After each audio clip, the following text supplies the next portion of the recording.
साईं की बात। बच्चे, अभी देरी नहीं हुई है। देखो, जब उठो ना तभी सवेरा होता है। तो ये मत सोचो कि अभी देरी हुई है, बल्कि मैंने ही तुम्हारे मन में डलवाया है कि तुम इस काम को करो, क्योंकि ना हर काम को करने का ना एक सही समय होता है मेरे बच्चे। तो ये सही समय तुम्हारी ज़िंदगी का आ चुका है, और देखना तुम इस काम में बहुत आगे जाओगे। देखो, किसी भी काम में देरी नहीं होती, और उम्र का कोई बात नहीं होती मेरे बच्चे। उम्र का तगादा नहीं होता किसी भी काम में। जब समय होता है ना, सही समय, तभी वो काम होते हैं। अगर तुम समय से पहले कर भी लेते ना, तब भी तुम उसमें कामयाब नहीं हो पाते। लेकिन मैं तुमसे करवा रहा हूँ ना, तो देखना इसका परिणाम सकारात्मक ही निकलेगा तुम्हारे लिए। और एक बात कहूँ तुमसे, ये लड़ाई तुम्हारे भाग्य या तुम्हारी किस्मत से नहीं है, ये परीक्षा है तुम्हारी। तुम कहते हो ना कि ये भाग्यों की लड़ाई है, ये भाग्यों की लड़ाई नहीं मेरे बच्चे। कोई भाग्य तुमसे नहीं लड़ रहा, कोई किस्मत तुमसे नहीं लड़ रही। ये बस तुम्हारी परीक्षाएं हैं। जैसे अंधेरे के बाद एक सवेरा आता है ना, नया सवेरा, तो बस वही है मेरे बच्चे। अभी तुम्हारी ज़िंदगी में कुछ परीक्षाएं हैं, बस उन्हें पार कर लो और उसके बाद देखना सब कुछ सकारात्मक ही होगा तुम्हारी ज़िंदगी में। बहुत अच्छा होगा, बहुत अच्छा। और एक बात कहूँ तुमसे, जिस पर मेरी रहम नज़र पड़ जाती है ना, चाहे वो चीज़ कौड़ी की हो, कौड़ी की मेरे बच्चे, लेकिन वो चीज़ ना महंगी हो जाती है, कीमती हो जाती है मेरे बच्चे। चाहे वो कोई चीज़ हो या कोई इंसान हो मेरे बच्चे, जिस पर मेरी रहम नज़र पड़ जाती है ना, तुम्हारे साईं की रहम नज़र, वो बच्चा ना रंग से राजा बन जाता है। तो बस मेरी रहम नज़र का इंतज़ार करो। मेरी वैसे रहम नज़र तो तुम पर पड़ भी चुकी है, लेकिन क्या है ना कि कुछ चीज़ें हैं मेरे बच्चे जो तुम्हें सिखानी बहुत ज़रूरी है, अनुभव कराने बहुत ज़रूरी हैं। देने को ना मैं तो तुम्हें बिना मेहनत के दे दूँ, लेकिन क्या है ना, जब कोई चीज़ मेहनत से पाई जाती है ना, तो उसकी कीमत होती है, उसका महत्व समझ में आता है। और वही महत्व मैं तुम्हें समझाना चाहता हूँ, तुम्हें बताना चाहता हूँ। और सुनो मेरी बात को, तुम जो मेरे व्रत करना चाहते हो ना, तो व्रत कर लो, कोई बात नहीं, लेकिन अपने खाने पीने का ध्यान रखना, भूखे मत रहना। अगर भूखे पेट रहकर मेरी आराधना करोगे, पूजा करोगे ना, तो शायद तुम्हारी आत्मा तृप्त नहीं रहेगी, वो कलपती रहेगी। तो मुझे बिल्कुल भी अच्छा नहीं लगेगा, बिल्कुल नहीं लगेगा। और सुनो, तुमने मुझसे कहा था ना कुछ दिन पहले कि साईं मुझे पैसों की ज़रूरत है, तो देखो पैसों का इंतज़ाम तो मैंने तुम्हारा करवा दिया है मेरे बच्चे। जहाँ से तुमने सोचा भी नहीं था ना, वहाँ से तुम्हारे पैसे आने वाले हैं मेरे बच्चे, तुम्हारे हाथों में आएंगे, तुम देखना। और उन्हीं पैसों का इस्तेमाल तुम अच्छे काम में करना। जिस काम में तुम परेशान हो रहे थे ना, उसी काम में करना। ये नहीं कि मैंने तुम्हें पैसे दे दिए हैं तो तुम इधर से उधर लगाओगे, नहीं। जिस काम के लिए तुमने मुझसे कहा था, उसी काम में पैसे लगाना। मैंने उसी काम के लिए दिए हैं तुम्हें, ठीक है ना। और सुनो, आज अगर हो सके ना, समय मिल सके, तो मेरा अभिषेक करना मेरे बच्चे, मेरा अभिषेक करना। बहुत दिनों से ना तुमने मेरा अभिषेक नहीं किया। और अभिषेक करते करते ना एक बात ध्यान रखना, 108 नाम मेरे लेना, मेरी नामावली करना साथ ही साथ। तुम्हें मेरा बहुत सारा, ढेर सारा आशीर्वाद मिलेगा मेरे बच्चे, बहुत सारा।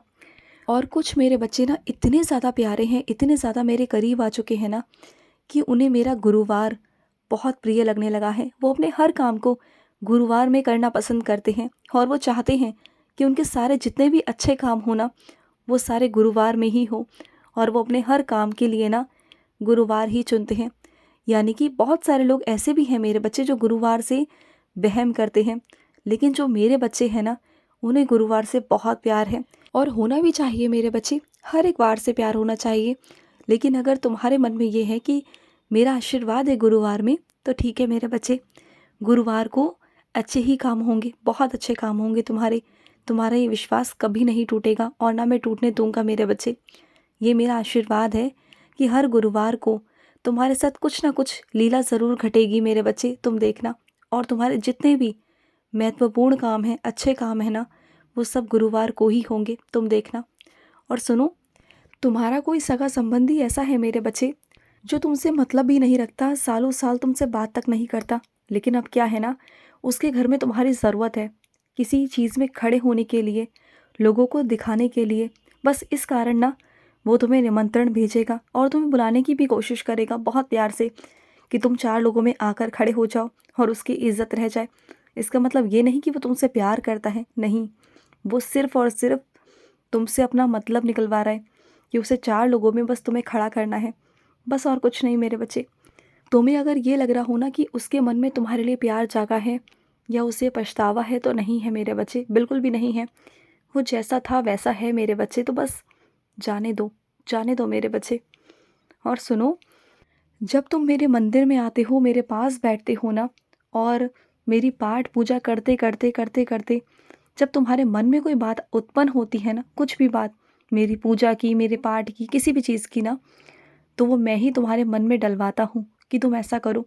तुम्हारे मन में कभी कभी ऐसा आया ना कि मैं अपने घर में पूजा रखवा लूँ, इससे घर में सकारात्मकता आएगी, तो हाँ मेरे बच्चे, ये मेरा ही कहना है तुमसे कि अपने घर में पूजा पाठ रखवाओ।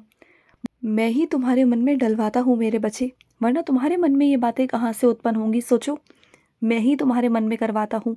अगर मंदिर में आकर तुम्हारे मन में कोई भी बात उत्पन्न होती है ना, तो समझ जाना कि तुम्हारे साईं का वो आदेश है, उस आदेश को तुम्हें करना है। किसी ने अगर तुमसे कुछ सामान मंगवाया है और उसने कहा तुमसे कि बाद में तुम्हें पैसे देगा, तो मांग लो उससे पैसे। अगर वो भूल गया है ना, तो पैसे मांग लो, क्योंकि देखो, पैसे तुम भी मेहनत से कमाते हो, पैसे वो भी मेहनत से कमाता है मेरे बच्चे। तो तुम्हारी मेहनत मेहनत है ना मेरे बच्चे, और उसकी मेहनत भी मेहनत है, तो वो भी तो पैसे मांग लेता है ना तुमसे। तो इसमें शर्म की बात क्या है मेरे बच्चे? तुमने उसका काम किया, तुमने उसको वो सामान ला कर दिया जो उसको चाहिए था, तो उसके बदले जो तुम्हारे पैसे हैं, तुम्हारे ही पैसे हैं, तो उसे मांगने में कैसी शर्म मेरे बच्चे? मांग लो, कोई बात नहीं। तुम्हारी जो घंटी टूट गई है ना मेरे बच्चे, जिससे तुम मेरी आरती करते समय घंटी बजाते थे, तो घंटी नहीं ले आओ ना। ये बात तो तुम भी जानते हो ना कि घंटी बजाने से घर में सकारात्मकता आती है। अगर वो टूट भी गई तो जाकर नई ले आओ ना। कितनी बार तुम बाज़ार जाते हो, कितनी बार, लेकिन बस भूल जाते हो कि मुझे क्या लाना है, क्या करना है। तो एक काम किया करो, जिस भी सामान की कमी है ना, उस सामान को लिख कर अपने पर्स में रखा करो, और जब भी बाज़ार जाओ ना, तो एक नज़र उस सूची पर मार लिया करो कि क्या ज़रूरी है लेना और क्या नहीं है। और एक बात कहूँ तुमसे, ये चाय पीने की आदत ना छोड़ दो। तुम ना हद से ज़्यादा चाय पीती हो तुम, जो तुम्हें नहीं पीनी चाहिए, जो तुम्हारे शरीर के लिए हानिकारक भी है, और उसके लक्षण ना तुम्हारे शरीर में दिखाई भी देते हैं। कितनी बारी तुम्हें डॉक्टर ने कितनी बार मना किया कि चाय नहीं पीनी, तुम्हारे परिवार वालों ने कितनी बार मना किया, लेकिन एक तुम हो कि बिल्कुल नहीं मानते। छोड़ दो मेरे बच्चे, चाय जहर है तुम्हारे लिए, मत पिया करो। और सुनो, तुम जिस किरदार में हो ना, जिस किरदार को तुम बहुत अच्छे से निभा रही हो ना, वो किरदार वाकई में बहुत अच्छा है मेरे बच्चे। बहुत सही से तुम अपनी जिम्मेदारियों को उठा रहे हो, अपने हर किरदार को बहुत अच्छे से निभाते हो तुम। अपने परिवार में हर एक चीज़ करते हो, जो तुम्हें कभी कभी नहीं भी करनी ना, तुम वो भी करते हो। जो शायद तुम्हारा कभी मन भी नहीं होता ना, तो बेमन से उस काम को करते हो, सिर्फ अपने परिवार की खुशी के लिए, सिर्फ उनके लिए। और कई बार तो तुमने ऐसे ऐसे फैसले ले लिए जो तुम्हारी ज़िंदगी के फैसले थे, वो सिर्फ तुमने इसलिए लिए कि तुम्हारे परिवार वाले खुश हो सके, सिर्फ इसलिए।